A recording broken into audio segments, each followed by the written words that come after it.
नमस्कार and welcome you to Study IQ. मैं हूं प्रशांत धवन। नाउ जो बात हम काफी बार एज्यूम करते हैं कि जर्मनी समझ जाएगा, वेस्ट के काफी सारे और कंट्री समझ जाएंगे, ये बात अब प्रॉपरली समझ चुका है सऊदी अरेबिया। और रिसेंटली पाकिस्तान को भी सऊदी अरेबिया ने यही बात बताई है। आप देखोगे इस पर बहुत सारे आर्टिकल्स पब्लिश हुए हैं कि कश्मीर डिस्प्यूट को लेकर सऊदी अरेबिया ने ओपनली इंडिया का स्टांस दोहरा दिया है। ये मैं कहूंगा एक बहुत ही इंपॉर्टेंट जियोपॉलिटिकल डेवलपमेंट है। आप देखोगे इस पर हिंदी में, इंग्लिश में, हर लैंग्वेजेस में आर्टिकल पब्लिश हो रहे हैं कि सऊदी अरेबिया ने कश्मीर पर पाकिस्तान को झटका दिया है, खुलकर लिया है भारत का पक्ष। नाउ ये सारा इशू क्या है, अचानक से सऊदी अरेबिया और कश्मीर, पाकिस्तान ये सब न्यूज में क्यों आ गए, ये मैं आपको समझाता हूं डिटेल में। नाउ जैसे आप लोग जानते हैं, रिसेंटली पाकिस्तान में इनके इलेक्शंस हुए हैं, या इलेक्शंस के नाम पे जो भी इन्होंने किया है वो ऑर्गेनाइज हुआ। इलेक्शंस के बाद यह डिसाइड किया गया कि शहबाज शरीफ बनेंगे पाकिस्तान के प्राइम मिनिस्टर। नाउ जो भी पाकिस्तान का पीएम बनता है, अपनी टर्म स्टार्ट होते ही यूजुअली पहली विजिट करता है सऊदी अरेबिया में, क्योंकि इनको उम्मीद होती है कि सऊदी अरेबिया से या तो $2-3 बिलियन का लोन मिल जाएगा, कुछ इन्वेस्टमेंट्स आ जाएगी। बेसिकली सऊदी अरेबिया इनको खाली हाथ नहीं भेजेगा। तो शहबाज शरीफ सऊदी अरेबिया गए for his first foreign visit, और वहां पे इनका वेलकम किया मोहम्मद बिन सलमान ने। और पाकिस्तान ने सबसे पहले देखो लोन का इशू रेज किया। लोन देने में सऊदी अरेबिया बिल्कुल भी इंटरेस्टेड नहीं है। कोई नया लोन कुछ भी सऊदी अरेबिया की तरफ से पाकिस्तान को नहीं दिया गया। हाँ, इन्वेस्टमेंट का वादा कर दिया गया है, जो वादा रियलिटी में कन्वर्ट होगा या नहीं होगा इसका कुछ पता नहीं है। बाय द वे, वैसे मैं आपको यह बता दूं, पाकिस्तान में जो फॉरेन डायरेक्ट इन्वेस्टमेंट है ये ऑल टाइम लो $17 बिलियन से भी नीचे जा चुकी है।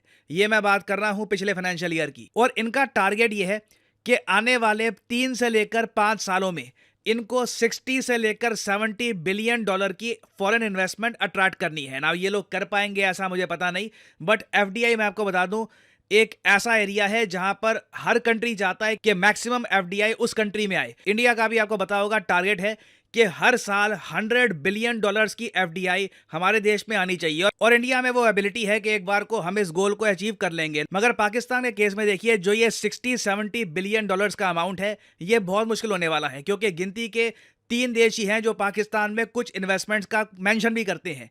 एक यूएई, फिर सऊदी अरेबिया और फाइनली चाइना। तो अभी इस पर्टिकुलर केस में क्या हुआ कि मोहम्मद बिन सलमान ने यह कहा कि हम लोग $5 बिलियन की इन्वेस्टमेंट करेंगे पाकिस्तान में। ये आप कह लीजिए इन्वेस्टमेंट पाकिस्तान में जॉब्स या फिर कुछ इकोनॉमिक ग्रोथ को आगे धक्का देने में काम आ सकती है। मगर एक इंटरेस्टिंग बात नोट करने वाली ये है कि पाकिस्तान के जो इंटरिम इससे पहले पीएम थे, उन्होंने ओपनली मीडिया के सामने ये कहा था कि सऊदी अरेबिया $25 बिलियन इन्वेस्ट करने वाला है पाकिस्तान में over the next 3 to 5 years. ये जो हेडलाइन है ना, दुनिया भर में लोग ये हेडलाइन पढ़ के शॉक हो गए थे कि 25 बिलियन की इन्वेस्टमेंट सऊदी अरेबिया करेगा इन पाकिस्तान। बट इन रियलिटी आपके सामने ही है, मैक्सिमम इन्वेस्टमेंट जो प्रॉमिस करी गई है वो $5 बिलियन है। वो भी पता नहीं कि इस फाइनेंशियल ईयर में सऊदी अरेबिया करेगा भी या फिर वो बस एक वर्बल बात थी। और एक कंपैरिजन के लिए मैं आपको बता रहा हूं कि मोहम्मद बिन सलमान और पीएम मोदी ने मिलकर यह बात कही थी कि दोनों कंट्रीज का टारगेट है कि $100 बिलियन की एफडीआई भारत में आएगी फ्रॉम सऊदी अरेबिया। ना मैं यहाँ पे वैसे एक बात ऑर्डर करना चाहूँगा। आप में से हो सकता है कि कई लोग ये पूछे कि ये भी जो न्यूज़ आ रही थी कि सऊदी अरेबिया आईपीएल में एक स्टेक परचेज कर सकता है, उसका क्या हुआ? देखिए, उसके बारे में जय शाह जो बीसीसीआई के आज के समय सेक्रेटरी हैं, इन्होंने ओपनली कह दिया कि नहीं, ऐसा अभी के लिए इंडिया अलाउ नहीं करेगा। सऊदी अरेबिया की कोई $5 बिलियन की इन्वेस्टमेंट आईपीएल में अलाउ नहीं की जाएगी। हाँ, ये हो सकता है कि शायद फ्यूचर में सऊदी अरेबिया बैक करके कुछ टीम्स परचेज करे इन आईपीएल, उसमें ऑफ कोर्स टाइम लगेगा। बट आईपीएल की वैल्यू जिस तरीके से बढ़ती जा रही है, इंडिया को कोई इंटरेस्ट नहीं है कि इतना बड़ा स्टेक हम सऊदी अरेबिया को बेच दें। नाउ अब यहाँ पे आप समझ गए कि शहबाज शरीफ सऊदी अरेबिया गए क्यों थे। अब बात करते हैं कश्मीर की। देखो, पाकिस्तान की कोशिश ये रहती है कि जिस कंट्री में इनका पीएम जाए, प्रेसिडेंट जाए, उस कंट्री का प्रेसिडेंट, प्राइम मिनिस्टर ये बोल दे बस कि कश्मीर का इशू यूनाइटेड नेशंस के हिसाब से रिजॉल्व करवाना होगा। देखो, कश्मीर का इशू रिजॉल्व कैसे होगा उसको लेकर एक पोजीशन है इंडिया की। इंडिया कहता है ओपनली कि यूनाइटेड नेशंस का इस इशू में कोई रोल नहीं है। Kashmir issue is a bilateral issue between India and Pakistan, और पाकिस्तान की जो बहुत ज्यादा फ्रेंडली कंट्रीज है, फॉर एग्जांपल मैं आपको बताऊं चाइना, यहां पे आप देख पाओगे ये जॉइंट स्टेटमेंट है पाकिस्तान चाइना की।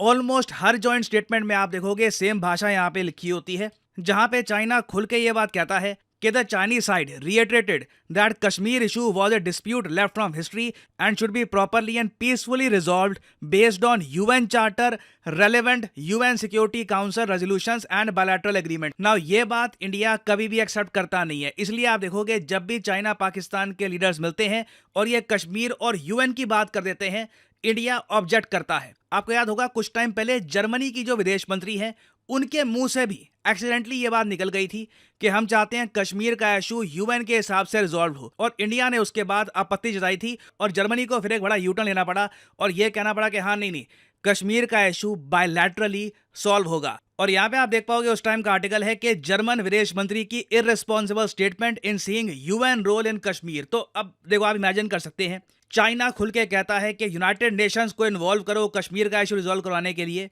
पाकिस्तान ये चाहेगा कि सऊदी अरेबिया, एक ऐसा कंट्री जहां पे इनके प्राइम मिनिस्टर सबसे पहले जाते हैं, फॉरेन पॉलिसी के हिसाब से आप कह लीजिए पाकिस्तान ज्यादा इंपॉर्टेंस देता है सऊदी अरेबिया को देन इवन चाइना। तो पाकिस्तान को उम्मीद थी कि मोहम्मद बिन सलमान भी ये कह देंगे कि देखो यूएन के जो रेजोल्यूशंस हैं उनके हिसाब से कश्मीर का इशू रिजॉल्व करवाना होगा। But to Pakistan surprise, Saudi Arabia ने सीधा जो दिल्ली का स्टांस है कि ये एक बायलैटरल इशू है, दोनों कंट्रीज आपस में बैठ के इसको रिजॉल्व करेगी, ये बोल दिया, यूएन का मेंशन तक नहीं किया। और ये मैं आपको बता दूं एक बहुत बड़ी बात है। अब आप समझ गए होंगे कि फॉरेन पॉलिसी के हिसाब से ये इतना बड़ा इशू क्यों है, क्योंकि पाकिस्तान चाहेगा कि maximum number of countries UN Kashmir बोले, ताकि इवेंचुअली ये इशू इंटरनेशनलाइज हो और यूएन में पाकिस्तान इस इशू को और ज्यादा ग्लोबल सपोर्ट के साथ रेज कर पाए। बट अभी आप कह लीजिए चाइना के सिवाय गिनती के 1-2 देश ही हैं जो पाकिस्तान की इस पॉलिसी को सपोर्ट करते हैं। इवन यूएसए भी आप देख लीजिए, वो खुल के कहता है कि कश्मीर का इशू बायलैटरली ही रिजॉल्व किया जाएगा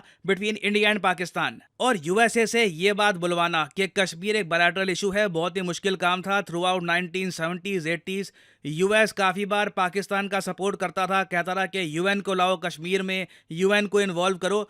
तो जो ये बायलैटरल इशू है, ये बात जो यूएसए कहता है ना, अभी आप कह लीजिए इंडिया के लिए एक डिफाइनिंग मोमेंट थी। यूएसए के बाद से ही हमने देखा है कि धीरे धीरे फिर सऊदी अरेबिया, यूएई, एक एक करके कई इंपॉर्टेंट कंट्रीज अब खुल के कहते हैं कि देखो कश्मीर यूएन में तो नहीं जाएगा, बायलैटरली इंडिया पाकिस्तान ही रिजॉल्व करेंगे। हाँ, बीच में मैं कहूँगा जब डोनाल्ड ट्रंप का टाइम आया था तो ट्रंप ऑब्वियसली सुनते नहीं है, जो इनको ब्रीफ्स दी जाती है, जो इनको इंस्ट्रक्शंस दिए जाते हैं, ज़्यादातर उसको इग्नोर कर देते हैं।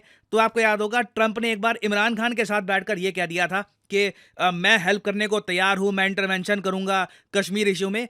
तो उस टाइम भी इंडिया ने डोनाल्ड ट्रंप को भी कह दिया था कि कश्मीर एक बायलैटरल इशू है। और उसके बाद डोनाल्ड ट्रंप के अलावा जो यूएस गवर्नमेंट में बाकी लोग हैं, सब ने ये बात दोहराई कि हाँ जी, ट्रंप ने जो बात कह दी है वो आप कह लीजिए ट्रंप के मुंह से ही निकली है, यूएस गवर्नमेंट का स्टांस नहीं है। यूएस गवर्नमेंट ओपनली मानती है कि Kashmir is a bilateral issue. और सेम बात यहाँ पर कही है सऊदी अरेबिया ने। और यहाँ पे मैं आपको ये बता रहा हूँ कि ये स्टेटस अचीव करने में भी कई सालों की मेहनत लगी है, डिप्लोमेसी इन्वॉल्व हुई है, तभी जाकर आज के समय इंडिया कॉन्फिडेंटली कश्मीर के इशू को लेकर दुनिया को कह सकता है कि ये एक बायलैटरल इशू है।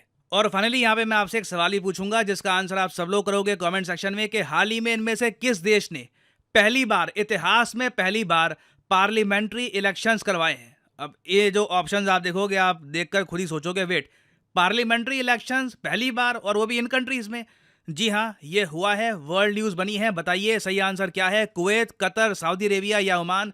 पहली बार पार्लियामेंट्री इलेक्शंस अंडर शेख अमीर मिसाल किस कंट्री में हुए हैं? लिखिएगा इसके बारे में कमेंट सेक्शन में। जो लोग सही आंसर देंगे उनकी कमेंट को मैं हार्ट दे दूंगा ताकि बाकी लोग समझ पाएं कि सही उत्तर क्या है। और फाइनली यहाँ पर मैं ये भी ऐड कर दूं कि स्टडी IQ के यूपीएससी कोर्स में एक स्पेशल ऑफर चल रहा है, जिसमें अगर आप ये कोर्स परचेज करते हैं तो आपको स्टडी IQ की तरफ से फिजिकल बुक्स भी डिलीवर की जाएंगी एट योर एड्रेस। तो यहाँ पे आपको क्या करना है, वीडियो के कमेंट सेक्शन में जाओ, यहाँ पे पिन कमेंट में आपको ये लिंक मिलेगा, इस लिंक पर करो यहाँ पर क्लिक और आपके सामने फिर खुल जाएगा ये पेज। नाउ यहाँ पे आप परचेज कर सकते हैं स्टडी IQ का फ्लैगशिप यूपीएससी कोर्स।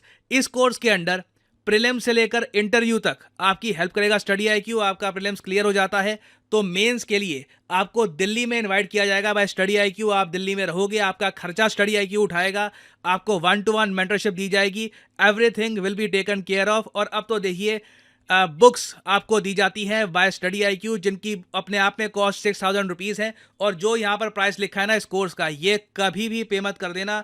सिंपली यहाँ पर कोड यूज़ करिए PD10 और आपको मिलेगा एक मैसिव 7,500 रुपीज़ का discount, the maximum discount you can get. और 30,000 रुपीज़ में आपको 30 महीने का ये कोर्स मिलता है। बेसिकली आप हर महीने का 1,000 रुपये पे कर रहे होंगे for your UPSC preparation. So use the code PD10 and save money. इसी नोट के साथ यह है वीडियो का अंत। Thank you for listening and as I always say, may the gods watch over you.